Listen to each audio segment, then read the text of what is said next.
Now, this complex idea of a propaganda spectrum can be best illustrated with the use of a diagram. Propaganda that is concerned to depoliticize the public by distracting them with harmless entertainment was described by the historian of Franco's Spain, Raymond Carr, as the culture of evasion. Its goal is social depoliticization, and this happens in all authoritarian regimes, not just those at the totalitarian extreme. Most of the films approved by Goebbels in Nazi Germany had little or no political message. In Franco's Spain, one of the key examples of propaganda as evasion was football. Franco's team, Real Madrid, were European Cup finalists on 8 occasions in the period from 1956 to 66, and this helped Spain break out of her international isolation. As football-loving Franco asserted, with Match of the Day and TV, most of my subjects have nothing to complain of. The centre ground on the propaganda spectrum is concerned with social solidarity. It was during the late 19th century, at a time of industrialisation and democratisation, that the state use of propaganda was first developed.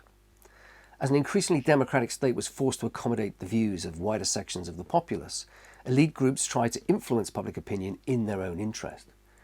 Propaganda at this time was overwhelmingly concerned with nation building, generating social solidarity around what Benedict Anderson described as imagined communities, and the national symbols and customs of what Eric Hobsbawm has called the invented traditions that encourage the popular classes to feel an attachment to the modern nation state.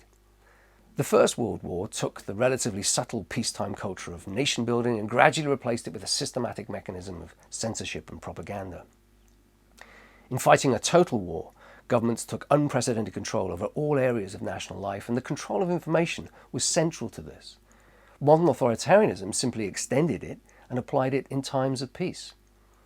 In the Soviet Union and in other communist countries, the celebration of May the 1st, International Workers' Day, became a central mechanism for building social solidarity. It was a celebration of the historic triumph of the working class against capitalism and an opportunity to show off the successes of a communist planned economy. And finally, we come to the most ambitious propaganda project, totalitarian social transformation. Now, propaganda for building social solidarity or for entertaining evasion is not enough for totalitarians.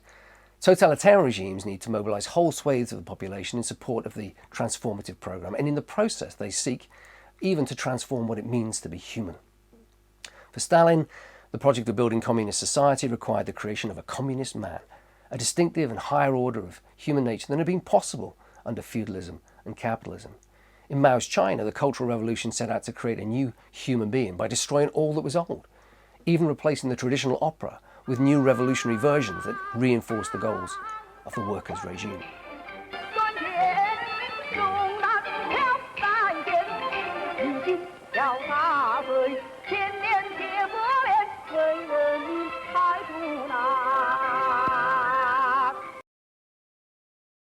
So from evasion that seeks to distract and depoliticize, through the hyper-patriotism of social solidarity, through to the ambitious social transformation brought about through the mobilization of the public, propaganda was central to the ability of the state to control its people.